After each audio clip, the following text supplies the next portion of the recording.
Hello viewers, இன்னைக்கு நம்ம பார்க்க போறது One Piece episode 525 part 1.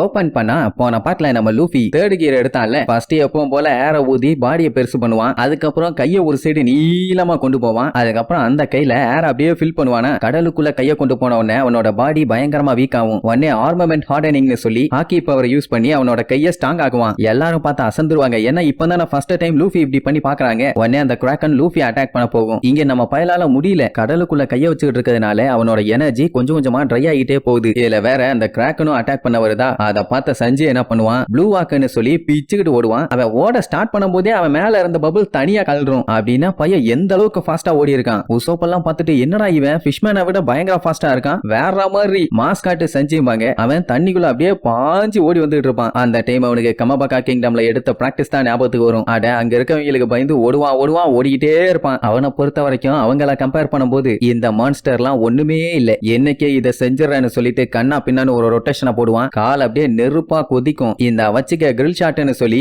ஓங்கி அதோட கைய ஒரே மிதி அப்படியே வெந்து போய் அந்த கிராக்கனுக்கு வலி தாங்க முடியாம கத்திட்டு கிடக்கும். அதுக்கப்புறம் தான் ஐயோ நான் பிரீத் பண்ணுமே சார் ரைட்னு மறுபடியும் அடிச்சு பிடிச்சு அந்த பபுள் கிட்ட ஓடுவான். அது விடுமா என்னையவே அட்டாக் பண்ணிட்டியான்னு திருப்பி அட்டாக் பண்ண வரும். சஞ்சியும் அது தெரிஞ்சு அட்டாக் பண்றதுக்கு ரெடி ஆவான். அப்ப நம்ம ஜோரோ 3 ஸ்வாட் ஸ்டைல் டெக்னிக்கான கிராசிங் தி 6 பாத் டெக்னிக்கை யூஸ் பண்ணுவான். ஜஸ்ட் அவன் எடுத்துட்டு அப்படியே உள்ள வைப்பான். அவ்வளவுதான். பார்த்தா அந்த கிராக்கனோட கையெல்லாம் துண்டு துண்டா போயிரும். என்னடா இது கடலையே ஆண்டுகிட்டு இருக்க பயங்கரமான டீமன் சொன்னாங்க. ஆனா இந்த அளவுக்கு வீக்கா இருக்குதேமா. 2 வருஷமா அவன் எடுத்த பிராக்டிஸ் அவனை கைவிடல. பயதான் அந்த பப்பூன்ஸ் கூட எல்லாம் சண்டை போட்டு வேற லெவல்ல பிராக்டிஸ் பண்ணானே. ஆனா இன்னும் நான் ஸ்ட்ராங் ஆவேங்கிற மாதிரி சொல்லிட்டு இருப்பான். இங்க நம்ம டீம் ஆளுக்கு ஒரு அளவும் புரியல. என்ன அவன் கத்தியை எடுக்கவும் இல்ல மூவ் பண்ணவும் இல்ல. எப்படி அதோட கையை வெட்டி தள்ளலான்னு ஏன் சஞ்சியா ஆச்சரியமா தான் கேட்பான். நீ தான் எதுவுமே பண்ணலையே அப்புறம் எப்படி நீ கேட்பான். உடனே ஜோரோ கிண்டல் பண்ணுவான். இப்ப தெரியுதா ஏன் உன்னை நம்பர் 7 சொன்னேன்னு. நீ வந்தது மட்டும் இல்ல நீ நம்பர் 7 இருக்கதா லாக்கின உடனே அவனு காண்டாயி இவனு காண்டாயி மாத்தி கொல்ல போறேன்னு கத்திட்டு கிடப்பானுங்க. அந்த டைம் லூஃபி கத்திட்டு இருப்பான். ஜோரோ சஞ்சி உங்களால அதோட கையெல்லாம் கட் பண்ண முடியாதுன்னு. ஏன்னா எக்கச்சக்கமா இருக்குது. அந்த டைம் தான் நம்ம பையன் எலிபென்ட் கன்னு சொல்லி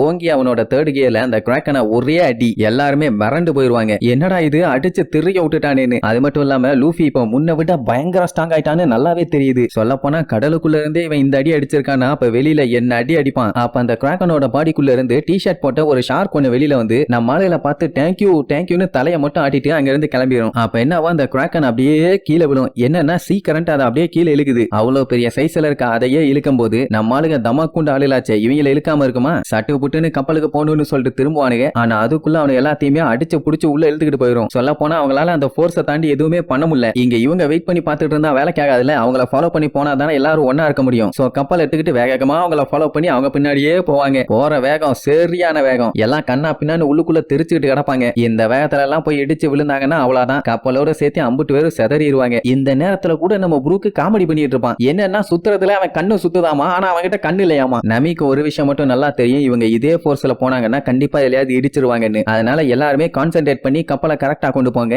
இல்லன்னா நம்ம உசுருக்கே ஆபத்துன்னு சொல்லி எல்லாத்தையுமே வேலை பார்க்க சொல்லுவா. உடனே எல்லாம் அடிச்சு புடிச்சு கப்பலை கரெக்டா அந்த கரண்டோட சென்டருக்கு கொண்டு வந்துருவாங்க. ஏன்னா அங்கிட்டு எங்கிட்டு போயிட்டு இருக்கும்போது பாறையில அடிக்கிற வாய்ப்பு ரொம்பவும் ஜாஸ்தி. அந்த டைம் இந்த லூஃபி எல்லாம் என்ஜாய் பண்ணிட்டு இருப்பான். வாவ் சூப்பரா இருக்குதுன்னு. அந்த ஆக்டோபஸுக்கு சுத்தமா சுயநினைவே இல்ல. ஏன்னா லூஃபி அடிச்ச அடி அப்படி. இங்க ஜோரோ சஞ்சிக்குமே என்ன பண்றதுன்னு தெரியல. அட ஒரே மாதிரி ஃப்ளோல போயிட்டு இருந்தாங்கன்னா அவனுக்கு யோசிக்க டைம் இருக்கும். கண்ணா பின்னான்னு சுத்தி கீழே போயிட்டு இருக்கிறதுனால கரெக்டா போக்கஸ் பண்ணி அவங்களால கப்பல்கிட்ட போக முடியல. சோ இப்படியே ரொம்ப தூரம் போகுது. அப்படியே கட் பண்ணி காட்டுறாங்க. ஒரு வழியா கப்பல் வந்து ஸ்டாப் ஆயாச்சு. சுத்தி எல்லா இடமும் ஒரே இருட்டு. அப்ப எல்லாருமே பேயடிச்ச மாதிரி இருப்பாங்களா. எந்திரிச்சு எல்லாத்தையும் பார்த்துட்டு ஏன்டா ஏன் அப்படி இருக்கீங்க. நான் இல்லன்னா உங்களால எதுவும் பண்ண முடியாது போலயே. சார் ரைட் என்ன பஞ்சாயத்துன்னு சொல்லுங்க நான் தீர்த்து வைக்கிறேன்மா. லூஃபியும் மத்த 2 பேத்தையும் நம்மளால கண்டுபிடிக்க முடியல. அவங்க செப்பரேட் ஆயிட்டாங்கன்னு சொல்லுவா. அதுவே செம ஷாக்கா இருக்கும். இதுல வேற அவனுக்கு மான்ஸ்டர்ஸ் கையில மாட்டி பீஸா ஆகாம இருந்தா இன்னும் நல்லதும்பால. என்னப்பா இமேஜினேஷனை இந்த அளவுக்கு கொடூரமா பண்றீங்க. கொஞ்ச நேரம் நல்ல வார்த்தையா தான் பேசுங்களேன்னு சொல்லிட்டு இருக்கும்போது இவங்க கப்பல் அப்படியே சாப்பிடறதுக்காக ஒரு மீன் அப்படியே வாய பழந்துகிட்டு வரும். அப்ப டப்புன்னு நம்ம புரூக்கு திரும்பி பார்ப்பான். பார்த்தா யாருமே இல்ல.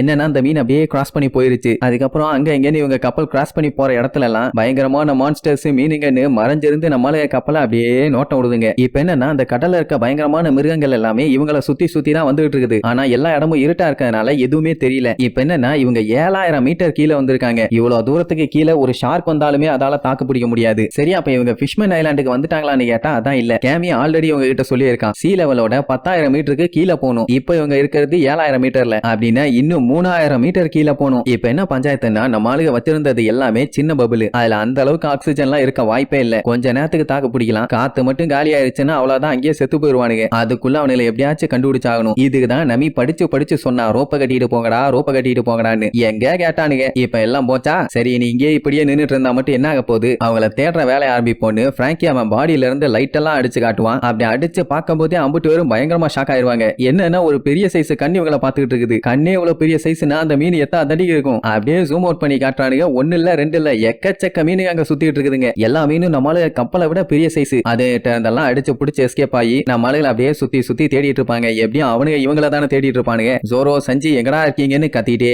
போவாங்க. அவனுங்க எங்கேயுமே இருந்த மாதிரி இல்ல. 1000 சன்னில இருக்க லைட் கூட ஒரு லிமிட் அளவுக்கு தான் தெரியுதே தவிர அதை தாண்டி தெரியல. ப்ரூக்குக்கெல்லாம் ரொம்பவுமே பீதியா இருக்குது. அதுக்காக என்ன பண்ண முடியும்? எங்கேவா வெயிட் பண்ண முடியும்? கப்பல் எல்லாம் ஸ்டாப் பண்றது ரொம்ப கஷ்டம். சோ வேற எதையும் பார்க்காம அவங்கள தேடுற வேலையை மட்டும் பாருங்க.